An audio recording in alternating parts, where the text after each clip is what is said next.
What's going on, everyone? Matic here. In today's reaction rants, we're going over a little bit of body mechanics from Naka sensei. Plus, I got challenged to a fight, and I accepted. Rotate the forearm outward. Rotate the upper arm inward. This creates a double spiral. When doing tsuki, rotate your forearm inward and your upper arm outward. It's like a rubber band that's been wound up and suddenly released. You know those toy planes that fly with rubber power, right? In the same way, store energy here. Simply pulling your hand back's not enough. Imagine the energy entering through the spiral, then release it.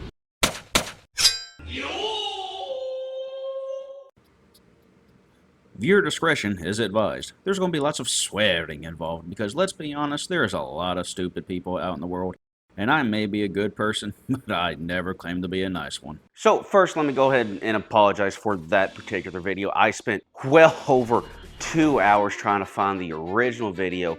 I couldn't for some reason. I think they took it down for whatever reasons, which is unfortunate because there were some comments attached to that video that will become relevant later on. So let's go over what exactly is kind of being talked about in this video. Double spiraling and the blah, blah, blah. What does that mean?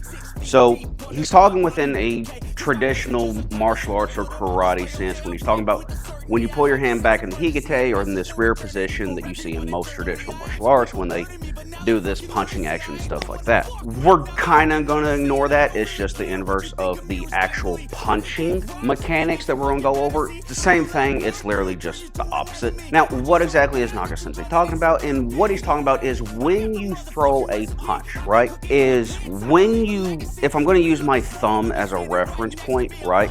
As we all know, when you throw out a punch, there is a twist at the end. Most martial systems has a twist in their punch. There's only a couple that either do primarily vertical fists or sometimes vertical fists, but most of them have a turn. So if I use my thumb as a reference point, right, everybody kind of knows that you internally, which means turning into the center, internally rotate your fist in order to throw your punch. Cool. What most people don't usually talk about or know or anything like that, and it's fine, but there are better ways to do things, is your upper arm does not turn in the same direction. It actually turns in the opposite direction, right? My forearm and my wrist turn in, my upper arm turns outward, right? Again, using the thumb as the reference point, it turns outward at the same time as my fist turns inward. And what this does is it takes the eye of the elbow, we're going to call this the eye of the elbow,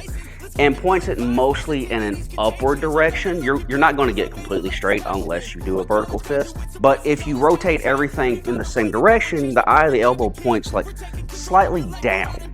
And we kind of really don't want that. Now, why is that? Well, the reason that we want to externally rotate the upper arm or the humerus or the upper arm or the humerus of our arm kind of sits like this in our shoulder socket, right? Because it's a ball and socket joint. So when we externally rotate our upper arm, it kind of sits more firmly within the socket joint with all the tendons and ligaments pulling on it appropriately.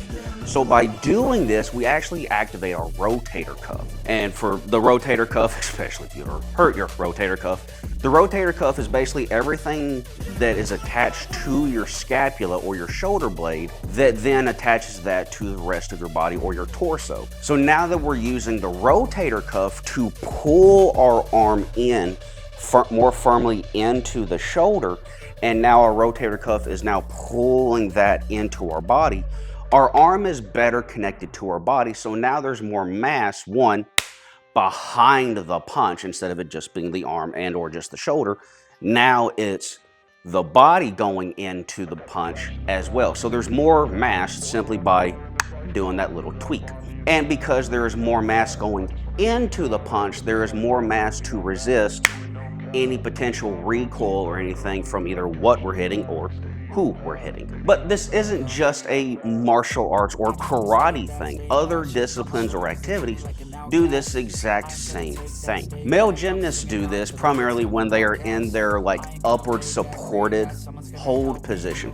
They are rotating the eyes of their elbows as far forward as possible, trying to lock or secure the upper arm into their scapula, and then they are pushing down to maintain that hold position rather than just, if you've never done rings or even just try to support yourself between two objects and holding yourself up, if you don't rotate and use your lats, you have to use your lats as well. To hold that position is either very fatiguing or you just can't do it almost no matter how light or small your body is, because you're not using your structure or your skeleton as a better form of support.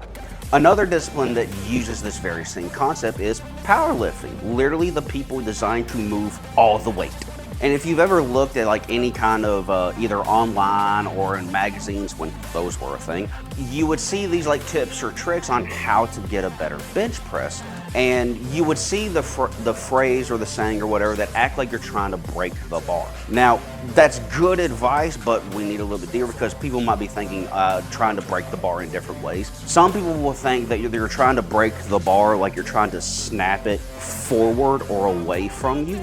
You're actually trying to break the bar by pulling down, because you can see on how the eye of my elbows is turning slightly up, but what this also does, it now activates my lats, which wind up coming down and connecting to my lower back. By doing this, we have now connected our arm not only to our shoulder, and then our shoulder to our torso, but now also our arm and our shoulder is connected to our torso, but also our lower back, which is just above our hips, which is the main power driver for pretty much everything. So literally by doing this very simple action, either when we go to do bench press, when we go to do supports in upper body type movements and stuff like that, or when we go to punch, we can now do it with the appropriate muscles being engaged, but also with the proper mass in order to do the activity that we're trying to do. But when you're trying to do weightlifting type stuff, when you start getting to that area where you're pushing like high numbers, if you're not activating your rotator cuff and connecting it to the rest of your body, when you go to push that really high weight, you're gonna get instances like this.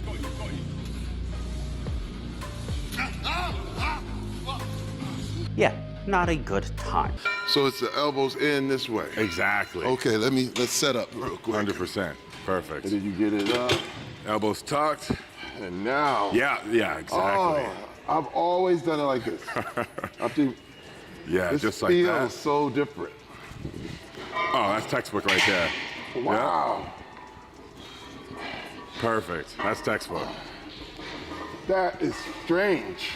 In a good way? Great. Oh, in a good way. No, I feel stronger. Now, as part of the original video, again, I could not find it, but there were some relevant comments. One of them in particular was a person asking, at what point during the extension of your arm do you do this, like, rotation of the upper arm? And that's a very good question. And this isn't really anything new that I technically haven't talked about. I didn't say it outright. If you go back about 5 or so years ago to one of my first videos on how to do a push-up, I talk about that as you are pushing up, you should be rotating the eye of your elbow forward, right? You're in a laying position, you're pushing up, and so like forward is like kind of relative to your position. And then I will finish with an extension here with my elbows. Okay, so that upper arm rotation is something that I try to go for with all the push-ups I do. Whether I'm in close, I try to rotate my upper arms. Whether I'm out far, I try to rotate my upper arms. So even back then, I was talking about this, and it was specifically to lead eventually to this correct punching method, right? The other way works just fine. This one is just slightly better for your body and stuff like that. It protects you better. So to answer the person's question, when do you do the rotation of the upper arm? Throughout the entire movement. So it's not so much when you go to punch or anything. I will make this very, very big. Is when I go to punch, it's not like I go 1 and then 2, or I don't go 1 and then 2. It is as it is coming out, when it gets to this final position is the final position. It just starts rotating from beginning to end, or whatever the end of that particular punch is. So even if you make contact with the person or your target or whatever before you get to full extension, the simple act that your body is trying to get to that position puts appropriate or positive tension in the right places to make sure that your shoulder is not in a bad position and you still have mass going behind your punch. And this is really good because now it makes it to where how far you are from your opponent, there's not a sweet spot. The entire movement is the sweet spot until the very end, of course, because it's really hard to put any oomph in like that little bit at the end of a punch. So that was a good comment with a very good question. Then we had a whole bunch of other comments that were basically all kind of saying the same thing, that this is bullshit, this is bullshito, it's fucking retarded, or something along the lines of that. And one of these individuals in particular was someone that I encountered many months ago that challenged me to a fight, who you will see later on proceeded to Pussed out like a bitch. and backed out of the fight because I called his bluff. So a full transcript of our entire conversation will be in the description. Personal information, identifiable information will be redacted or changed or whatever, but we'll at least call our victim Ficardo Retardus, because that's what he is. Our story begins way back in the fall. I was following a page that I found kind of does like really cool stuff, things that are similar to me. They do it in a slightly different form, but I liked enjoying seeing stuff that I do similar and other people expressing and or teaching it. I found that really nice, and it allowed me to get another insight to how other people do things that might be similar. This particular post was just text form, and it was a post 2 out of 3. The third one came out much later than this whole incident. But basically within the post in and of itself, it was talking about how to be properly structured and stanced in order to do things more effectively. The person that it primarily talks about was a judo practitioner, where the person said that, and this kind of like makes sense in a way, but it's actually contextualizing it, is that by widening their stance, when they would kind of have like a bounce in judo matches, like towards the beginning or whatever, but if they widened their stance and kind of slowed or tightened up their bouncing a little bit, they felt more in balance. Not just that, but they also talked about if they made sure, if they didn't go too far out to the left or right side or too far outside of their base, they were able to perform a whole lot better. This makes sense to a whole lot of people. It's like, yeah, like, duh, like this is basic things. But again, this is putting these types of things into words that might sound or come off as pompous or profound or anything, but yes, they are simple, but some people need different words to understand like simple things.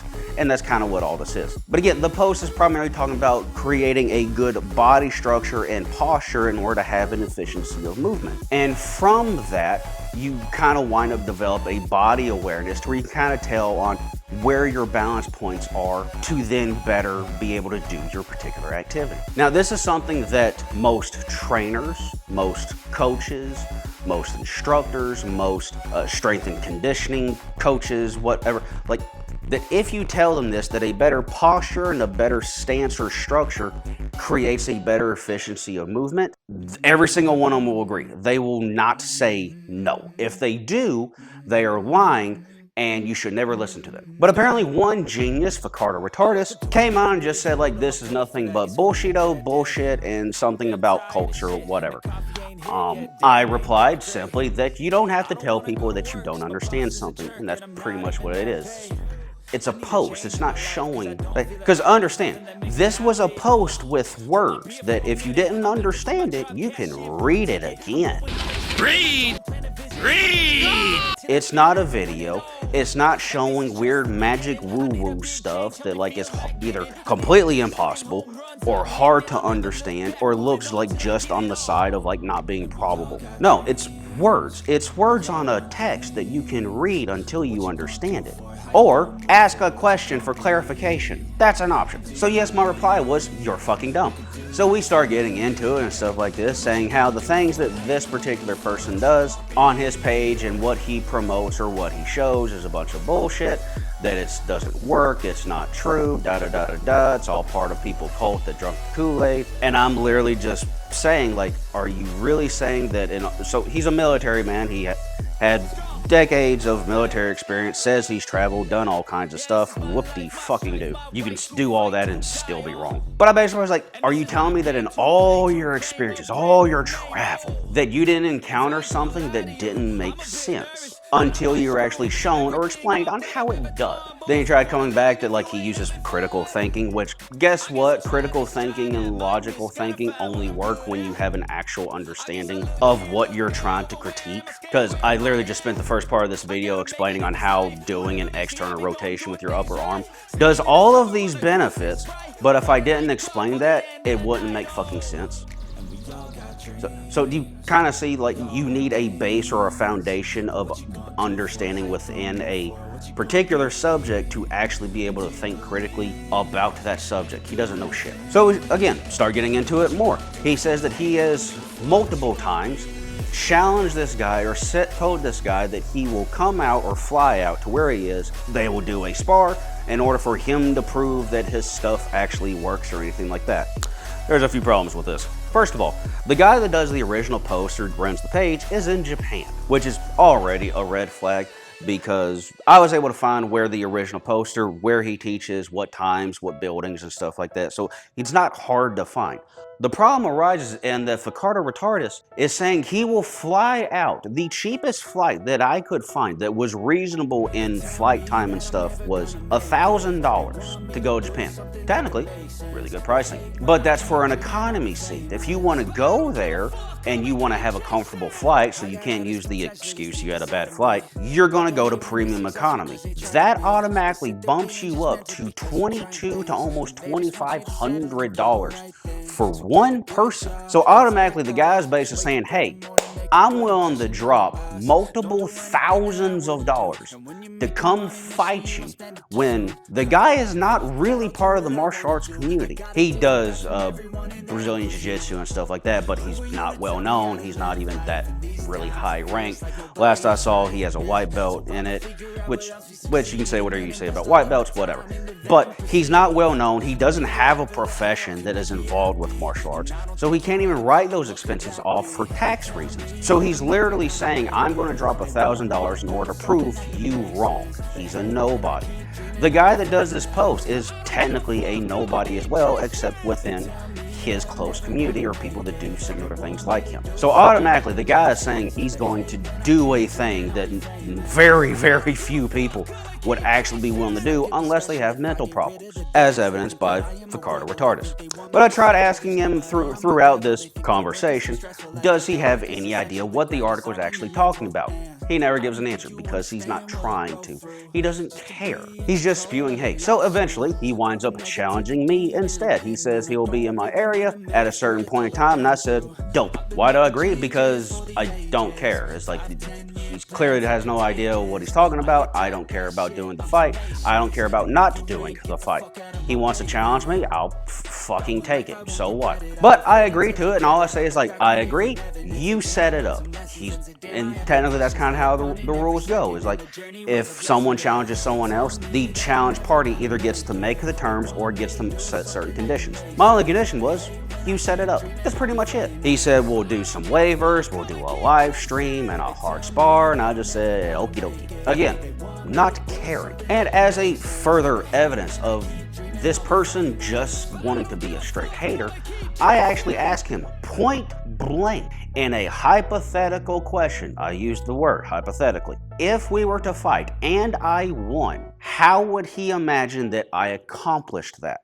Because I wanted to know. I wanted to know how he actually thought I was going to fight. I kind of have a rough idea just by, doing very basic research on him and what he's done and stuff like that. I can have a rough idea of what he's probably going to do. I wanted to see if he was going to base my potential fighting style off of what this particular page we are arguing on what they show. What they show was mostly like grappling type things, traditional Japanese jiu-jitsu or Japanese aikijutsu type stuff. So like it's a bunch of grabbing and stuff like that. I don't do that.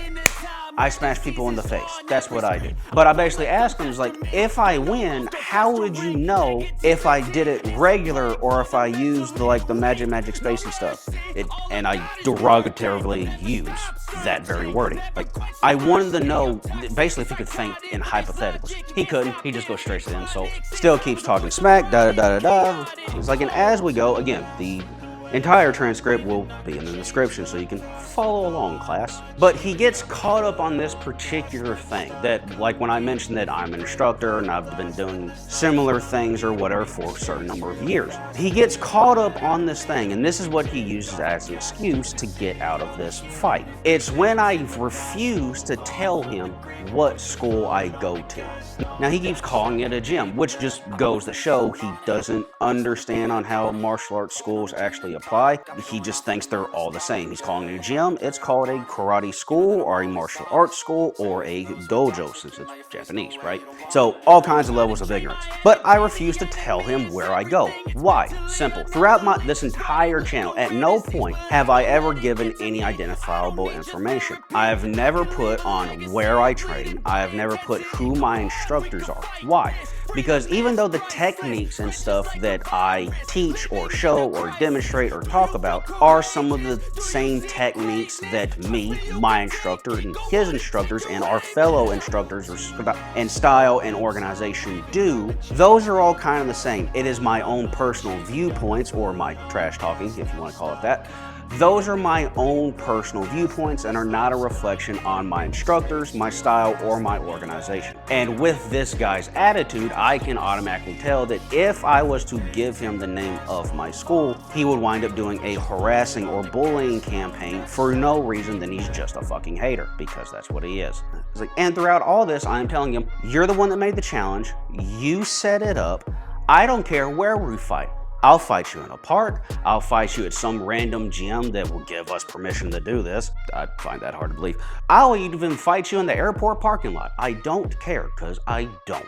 All I said though is we can't do it at my location for insurance purposes. And this is again another thing that tells you he doesn't understand things. You need a basic understanding of a subject before you can actually think about them. For insurance purposes, we could not do this at my location because he's not a student. He is not someone who actually wants to learn. He is not a family member or a friend of a student or of the school. Therefore, if he was to come to our school, despite whatever waivers are signed, because a court can make those null and void, depending on the circumstances of the lawsuit or anything like that, he is purely only coming here to fight. Our insurance, I don't think any school's insurance would actually cover that. If they did, they're being wholly irresponsible and putting themselves in legal jeopardy for doing such a thing. So again, he doesn't understand. I literally tell him, for legal purposes, we cannot do this. And then in his last message to me, because he doesn't reply because he knows he fucking lost, he uses the word pussy so much. I can only assume that his wife doesn't give him any, because anytime he opens his fucking mouth, she dries up faster than a snail crossing a salt flat. Now, towards the end, someone says, like, we're not going to get anywhere just by talking, we need to actually commit to the thing. And I just say, like, I've accepted the challenge, it's up to him to follow through. And it purely is as the party doing the challenging. So, in response to Ficardo Retardus and other people that make these dumb comments of bullshito or bullshit, simply because you don't understand something. It's completely different for like no touch knockout, no touch throwing, anything like that. Complete bullshit. I wish I knew where that came from. Please, stop doing that. But just because you don't understand something, especially something as simple as when I widen my base and make sure I don't go outside my base, I have better posture and structure, to say that's bullshit tells me you don't know a fucking thing. So I'm Matic, and I'll catch y'all next time. And in response to Ficardo Retardus and other people like him who don't know on how to critically think, this is what I have to say to you. Fuck you. Fuck the plane you flew in on. Fuck them shoes. Fuck those socks with the bell on it. Fuck your gay-ass fairy faggot accent. Fuck them cheap-ass cigars. Fuck your yuck mouth teeth. Fuck your hairpiece. Fuck your chocolate. Fuck Guy Ritchie. Fuck Prince William. Fuck the Queen. This is America. Yo!